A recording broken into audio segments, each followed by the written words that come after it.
Hello everyone. Previous lecture में हम chemistry के बारे में डिस्कस किए थे और उसमें व्हाट इज केमिस्ट्री देखे थे, केमिस्ट्री क्या होता है और केमिस्ट्री का एप्लीकेशन भी देखे थे और उसको आईसीएसई क्लास 10th का सिलेबस को हम इंट्रोड्यूस किए थे और उसके बाद हम बोले थे कि ऑर्गेनिक केमिस्ट्री क्या होता है और ऑर्गेनिक केमिस्ट्री से स्टार्ट करेंगे जर्नी। चलिए ऑर्गेनिक केमिस्ट्री से स्टार्ट करते हैं। तो इसी में क्या लिखा हुआ है, ऑर्गेनिक केमिस्ट्री। ऑर्गेनिक केमिस्ट्री का मतलब क्या होता है, पहले तो ऑर्गेनिक मीन्स क्या होता है। ऑर्गेनिक मतलब होता है पर्टनिंग ऑफ लाइफ, मतलब हम लोगों का लाइफ से संबंधित जो भी चीज पढ़ाई किया जाएगा उसको हम ऑर्गेनिक केमिस्ट्री से बोलेंगे। तो पर्टनिंग जैसे कि हम लोगों का बॉडी में कितना कार्बन बना हुआ है, जितना आपका 9000 ग्रेफाइट का पेंसिल बन सके। हम लोगों का बॉडी में इतना कार्बन है कि हम लोग 9000 पेंसिल बना पाएंगे। तो मान चलिए अब हम लोगों का बॉडी भी कार्बन से बना हुआ है। तो ऑर्गेनिक केमिस्ट्री क्या बोले हैं, obtaining only from living source. Living source से जो जिंदा हुआ प्राणी है उसमें से ऑब्टेन हम लोगों को मिलता होगा, उसको हम क्या बोलेंगे, organic chemistry. Like as plants and animals. और उस सब्सटेंसेस में जो पढ़ा जाएगा उसको हम क्या बोल देंगे, ऑर्गेनिक कंपाउंड्स। और उसी केमिस्ट्री को जब डीलिंग करेंगे उसको बोल देंगे ऑर्गेनिक केमिस्ट्री।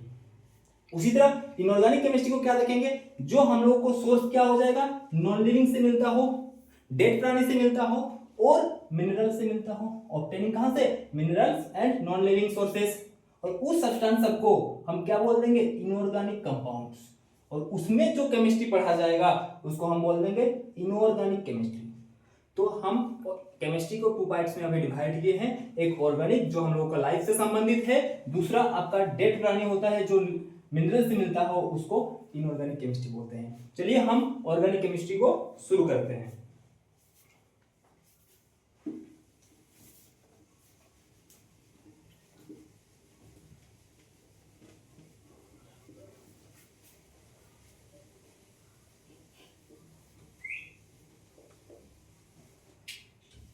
बहुत पहले की बात है, जब अप्रोक्स 1815 का बात है और उस टाइम पे एक साइंटिस्ट, स्वीडिश साइंटिस्ट थे जिनका नाम बेर्जीलियस था। क्या नाम था उनका, बेर्जीलियस। और बेर्जीलियस अब एक स्वीडिश केमिस्ट थे, स्वीडिश केमिस्ट। और स्वीडिश केमिस्ट क्या बताए थे, और ये प्रपोज किए थे एक थ्योरी जिसका नाम है वाइटल फोर्स थ्योरी। उसका नाम क्या है, vital force theory. Vital force theory.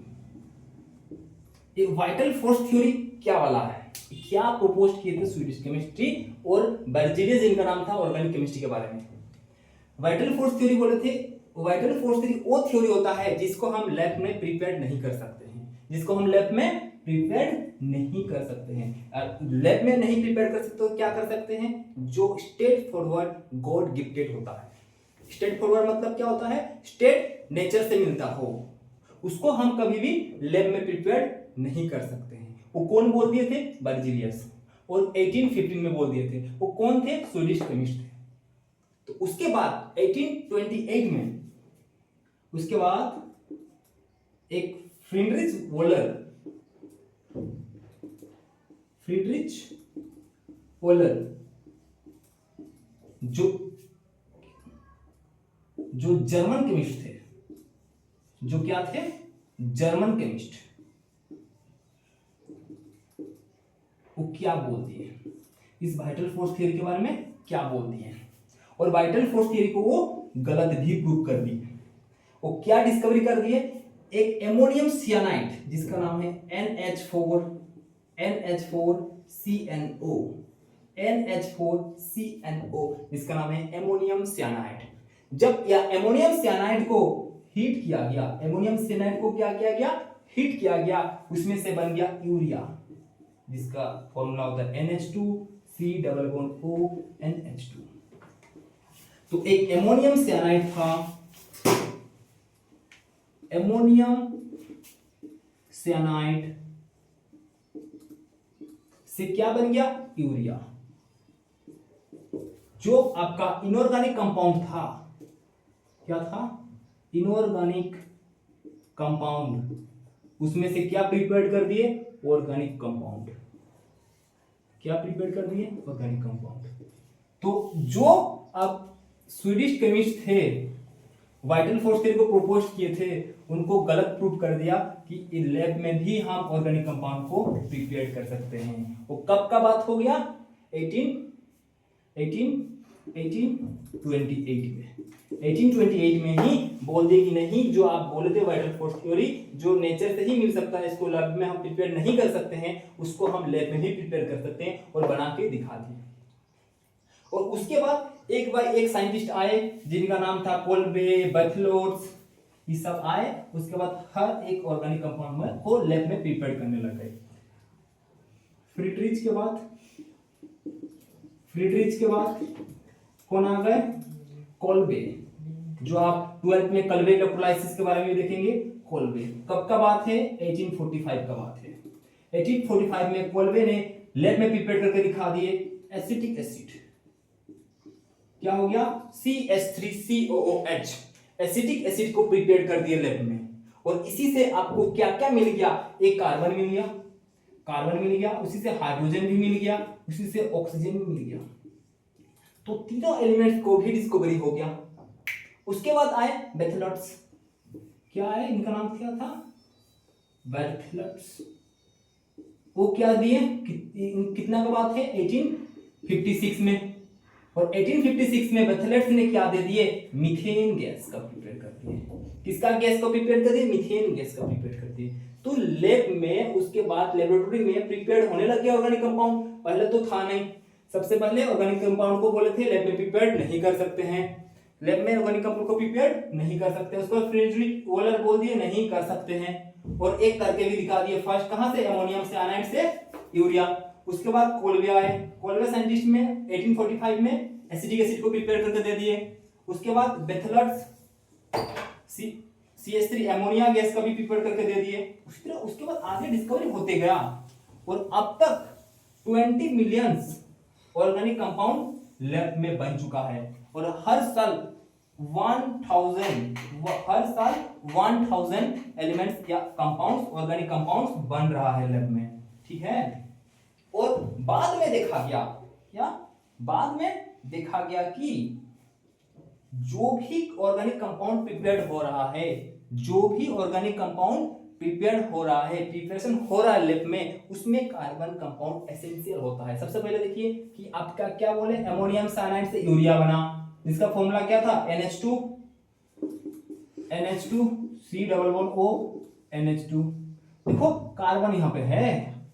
उसके बाद एसिटिक एसिड में भी कार्बन है, मीथेन में भी कार्बन है। उसका डिस्कस किया गया, उसमें से उस नतीजा से निकला गया जो भी ऑर्गेनिक कंपाउंड हम लैब में प्रिपेयर कर रहे हैं, या फिर जो भी ऑर्गेनिक कंपाउंड हो रहा है अब तक, वो सब क्या है, कार्बन उसमें एसेंशियल होता है। तो इसी से बोला गया जो भी ऑर्गेनिक कंपाउंड या ऑर्गेनिक केमिस्ट्री का डेफिनेशन बोल दिया गया, और डिस्कस अबाउट या study about carbon compound. Carbon कौन सा कंपाउंड का बारे में देखेंगे हम, कार्बन का कंपाउंड को हम क्या करेंगे, स्टडी करेंगे। तो ऑर्गेनिक कंपाउंड में क्या हो जाएगा, ऑर्गेनिक केमिस्ट्री में क्या हो जाएगा कि हम लोग कार्बन के बारे में स्टडी करेंगे, ठीक है।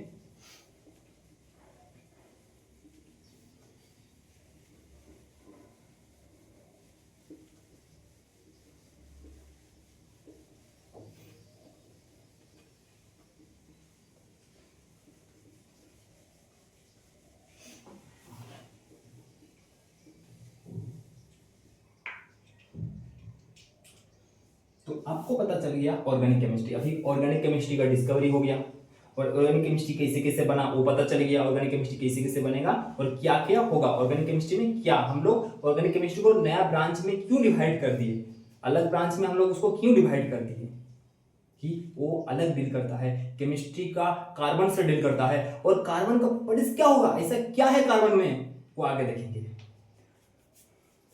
अब ऑर्गेनिक का मतलब क्या हो गया आपका, सीधा सा मतलब ऑर्गेनिक का मतलब क्या हो जाएगा कि आप डिस्कस करेंगे या स्टडी करेंगे, पढ़ाई करेंगे उस केमिस्ट्री को जिसमें कार्बन प्रेजेंट हो, जिसमें कार्बन एसेंशियल हो, जिसमें कार्बन क्या हो जाएगा, एसेंशियल हो और मस्ट भी प्रेजेंट हो। लेकिन वैसा नहीं है कि कार्बन है तो ऑर्गेनिक कंपाउंड हो जाएगा, लेकिन ऑर्गेनिक कंपाउंड में अगर ऑर्गेनिक कंपाउंड है उसमें कार्बन क्या है, एटम, कार्बन एटम क्या है, प्रेजेंट है। और जिस कंपाउंड में कार्बन है ऐसा नहीं है कि ऑर्गेनिक बन जाएगा, जिससे क्या होता है, एक्सेप्ट अगर हम बोल देंगे कि कार्बन का ऑक्साइड क्या है, कार्बन का ऑक्साइड क्या है, कार्बन का ऑक्साइड मतलब कोई भी कार्बन के साथ अगर ऑक्साइड जुड़ जाएगा तो उसको हम कार्बन ऑर्गेनिक केमिस्ट्री नहीं बोलेंगे, ठीक है। दूसरा बात क्या है, दूसरा एक्सेप्ट क्या है, अगर कोई भी मेटल के साथ अगर वहां पे कार्बोनेट जुड़ जाए मतलब मेटल के साथ कोई भी कार्बोनेट मतलब CO3 जुड़ जाए और इसमें क्या होता है CO3 2 माइनस होता है, नहीं होता है, तो मेटल के साथ जुड़ जाएगा तो उसको भी हम ऑर्गेनिक केमिस्ट्री नहीं बोलेंगे जहां पे वो कार्बन प्रेजेंट होता हो। और कहां पे होता है, एग्जांपल लेना है इसका, तो Na2CO3, उसके बाद क्या हो जाए CaCO3, इसमें कार्बन प्रेजेंट है लेकिन इसको हम ऑर्गेनिक कंपाउंड नहीं बोलेंगे। दूसरा बात या तीसरा बात क्या हो जाएगा,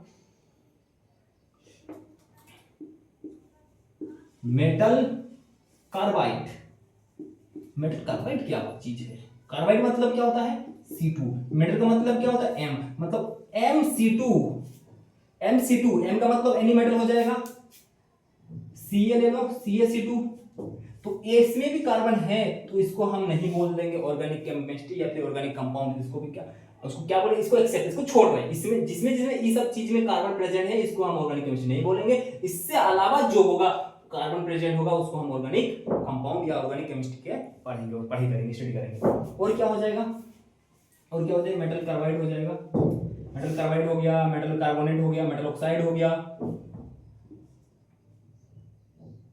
मेटल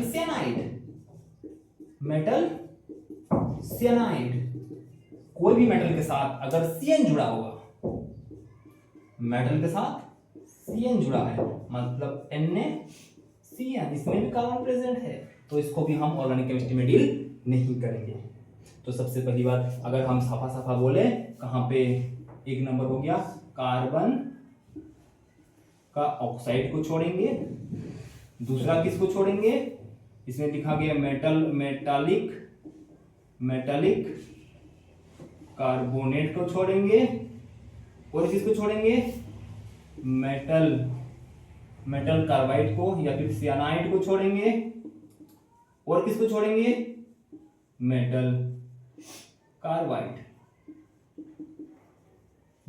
इस चारों को छोड़ करके कार्बन प्रेजेंट होता है जिसमें उसको हम ऑर्गेनिक केमिस्ट्री या फिर ऑर्गेनिक कंपाउंड में डील करेंगे।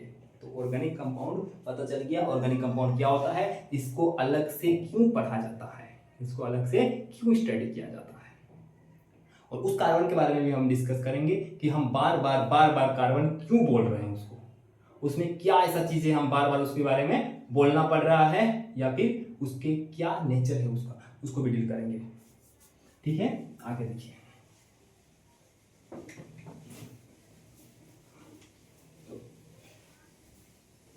कि ये ऑर्गेनिक कंपाउंड हम लोगों को मिलता कहां से है, हम लोगों का सोर्स क्या है, ऑर्गेनिक कंपाउंड का सोर्सेस क्या है, उसको एक बार देख लेते हैं कि सोर्स हम लोगों को कहां ऑब्टेन होता है या फिर हम लोगों को कहां से मिल जाता है।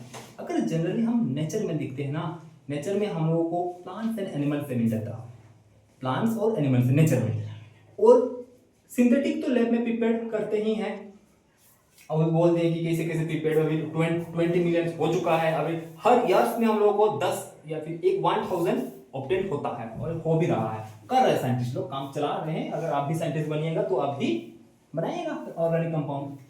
देखो सोर्सेस, सोर्स क्या है, सबसे पहले प्लांट्स। तो प्लांट्स में का है केमिस्ट्री, उसमें का प्लांट से आपको कार्बोहाइड्रेट मिलता है, कार्बोहाइड्रेट, प्रोटीन, विटामिन, और प्लांट से बहुत सारा मेडिसिन भी बनता है।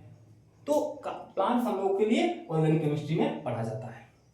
दूसरा हो जाएगा आपका एनिमल्स से क्या हो जाएगा, एनिमल्स।